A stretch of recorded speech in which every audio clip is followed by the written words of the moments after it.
all intents and purposes, mga kababayan, ang program appropriations has already been there. Pero hindi na abuso kagaya nitong last 3 years.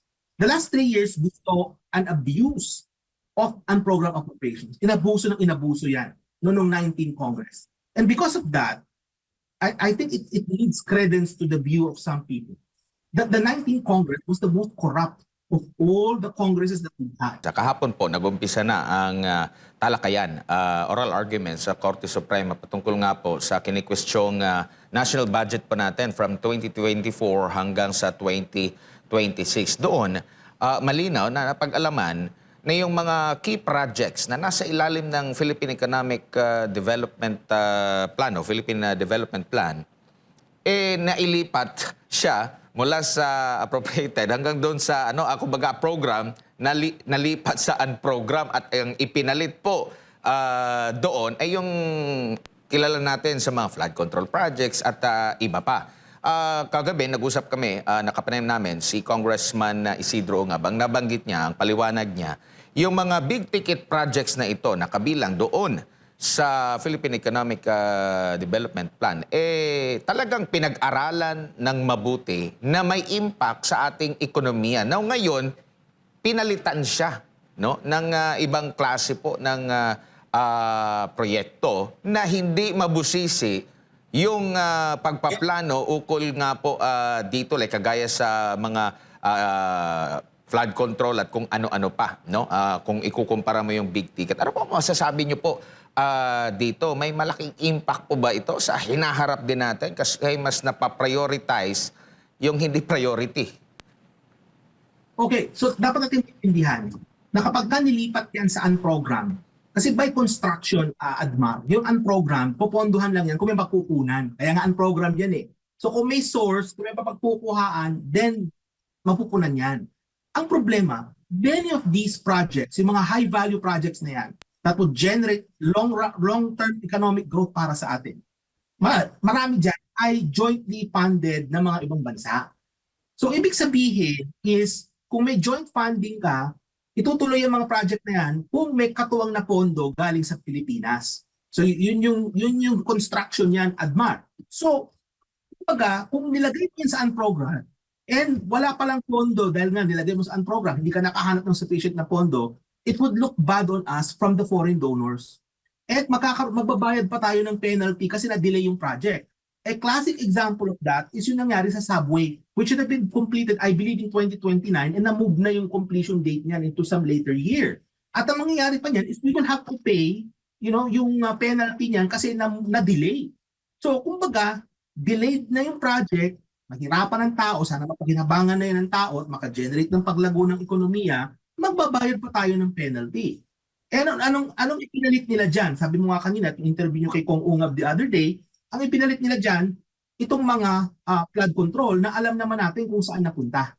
So, if you were to look at unprogrammed appropriations over time, there was a chart that was presented by former DBM Secretary Jokno. And you will see there na, I believe he said, na out of the 39 budgets since 1986, 13 of those, siya ang nag-prepare ng mga budget na yan. No? Kaya I think Secretary Jokno is a credible person for this. Sabi niya, kung titingnan niyo sa mga datos, noong panahon ni Marcos Jr., yung unang 3 taon, doon pinakamalala ang program. Napakalala in a way na talagang makikita mo na mas mahigit pa yung tinaas ng unprogram fund kesa nung panahon ni Pangulong Gloria Arroyo, panahon pa ni Cory Aquino. Kasi, for all intents and purposes, mga kababayan, unprogrammed appropriations has already been there. Pero hindi na abuso kagaya nitong last 3 years. The last 3 years, we saw an abuse of unprogrammed appropriations. Inabuso yan noong 19 Congress. And because of that, I think it needs credence to the view of some people that the 19th Congress was the most corrupt of all the Congresses that we had. The most corrupt, Admar. And kitang-kita yung sa datos, yung diferensya ng NEP versus dun sa yung mismong final version, makikita mo talaga ang laki ng itinaas, and yun, makikita mo yung difference, it went to unprogrammed. So, it's really bad what they did in the last 3 years, it's really bad from the point of view of economic growth kasi hindi na pakinabangan ng tao. At yung long-term na effect nito sa ating ekonomiya kasi hindi na pakinabangan at pagbabayaran pa natin yung mga penalties niyan. Opo, siguro bilang panghuli na lamang po, inaasahan ba natin na mas tataas pang lalo itong atin pong utang dahil nga po magiging priority na siguro sa hinaharap ang mga dagdag pa na mga ayuda at kung ano pa hindi natin nakikita soonest na magkakaroon ng tigil putukan talaga, no, kasi paiba-iba yung mga statement nitong si President Donald Trump. Meron pa nga sinisi yung ibang mga bansa dahil hindi tumulong, na kesyo meron siyang mga sundalo doon sa mga bansang yun pero hindi sila tumulong, so hindi natin nakikita at taas na po. Sinasabi nga baka ngayong taon na ito pumalo na tayo sa 19 trillion na pesos. Expect ba tayo mas tataas pa yung ating utang at mas mababa yung infrastructure na maitatayo lalo na dito sa taong ito or sa hinaharap pa? Oh. So, makikita mo dyan, Admar, na uutang tayo ng mas marami pa and mapupunta itong utang na ito. Alam naman natin na mananakaw pa rin yung iba dyan. Pero may mapupunta ito sa mga ayuda as a result of itong nangyayaring crisis na ngayon. And we know na kapag ka binigay yan as ayuda, it doesn't generate long-term growth. Kasi pag binigay mo yan as ayuda, consume nila yan for the time being, that it tapos na. Walang balik sa ekonomiya. Unlike, for example, nagpatayo ka ng tulay, o nagpatayo ka ng airport, o nagpatayo ka ng daungan. Malaki yung balik yan sa ekonomiya. Pero pag ayuda, hindi malaki yung balik. In fact, baka wala pang balik yan. So, utang tayo, and then the utang does not generate enough growth, no, for our economy. Ang mangyayari dyan, debt to GDP ratio natin, papalo ito ng mahigit 70% na. At nakakabahala na yan. Kasi hanggang gano'n ba kalaki ang kayang i-sustain ng ating ekonomiya? We're not like Japan, no, na kaya nila na 200% debt to GDP ratio. We're not like Japan. Our economy is emerging, fragile, developing economy na papunta sa upper middle income status. Ang pinupunto ko dito mga kababayan is, kumbaga, kung maibabalik natin yung nakaraang 3 taon, at sana hindi sila nangutang ng time na yon, at nasunod sana yung nasa Philippine Development Plan. Kasi sabi sa Philippine Development Plan, Admar, dapat for every year since 2022, bumababa yung ating debt to GDP ratio. In fact, dapat sa ngayon, nasa mga around 58% na lang tayo. And yet where we are, we're around 63. So, I expect na as a result of this crisis, uutang pa rin tayo ng utang. Our economy is not gonna grow as fast enough. Okay? Kagaya nung nakaraang quarter, we were at like, 4%? So now, this crisis sa presyo ng produktong petrolyo, contraction ng consumption, we might be growing at probably around 2% na lang. So the point is, if you're growing at a very low rate, you're borrowing at a very high rate, makikita mo that yung growth ng pangungutang mo, mas hihigitan yung growth ng paglago ng ekonomiya. Ang mangyayari niyan, magsasuffer ang ating economy over the long run kasi babayaran mo yung interest niyan. At napakalaki na rin ang ating debt servicing as percentage of our government budget. So ang mangyayari niyan, imbis in the future, Admar, mapondohan sana ng government expenditures yung mga projects, most of that will just go to payment ng utang, ng interest at ng principal. So yun yung nakikita natin mangyayari in the future as a result of this crisis. Kung sana maayos ng 2022, but and yet hindi naging maayos, no? Panahon ni Marcos Jr. And this is where we are. Pinagdudusahan at pagdudusahan pa rin yan ng ating mga kababayan.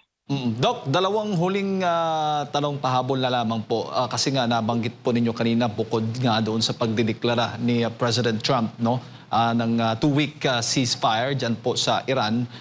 Itong pagdeklara po ng Pangulong Bongbong Marcos Jr. ng State of National Energy Emergency po dito sa ating bansa. Hindi ho ba ito nakatulong, nakaapekto po sa pagpigil sa pagpatuloy na pagtaas ng presyo po ng ating mga bilihin o sa inflation? Well, hindi siya nakatulong and that is a result of the mismanagement. Kasi kung umpisa pa lang, in-acknowledge na nila na merong crisis. A crisis committee was formed right away. And then naka-secure tayo kaagad ng crudo from different sources, hindi sana dapat nag-declare ng national emergency. So the declaration, and by the way, we're the only country in the world that did so. So that says a lot about how Marcos Jr.'s government administration has managed the crisis. I've said, crisis mismanagement yung nangyari dyan. So maraming points of failure na nangyari. So kumbaga, hindi sana dapat tayo hahantong sa ganito kung naging mabilis at ayos yung pagmamanage ng crisis. Kasi alam mo, Jake, sa crisis kasi you need very good management skills kapag merong crisis. There are leaders who are built for crisis management. Example ko niyan was former President Duterte. Nung nagka-COVID, he knew what to do. No, he knew, he assembled the right set of people to give advice. Kinuha niya yung mga magagaling na mga doktor. Sa ngayon, Jade, dapat ang kinonvene dito yung mga magagaling na economists dyan sa Pilipinas. Kinonvene nila yan. Anong mangyayari? Nakita natin yung mga scenarios late na, no, mga mid-March na or late March na natin nakita nung pinresent ng DepDev yung mga scenario na yan sa Senado. Late na eh. Dapat umpisa pa lang, nagawa na nila yung mga scenarios na yan para makapag-craft na kagad ng response. Kasi sa ganitong mga crisis at Jane, time is of essence. Mahalaga na umpisa pala, maayos na natin kaagad ito para hindi pa lumala, para hindi humantong pa na magdeklara pa tayo ng state of national emergency. And as I've said, the fact that the government declared a state of national emergency is a reflection of how they failed miserably in handling this crisis, mga kababayan.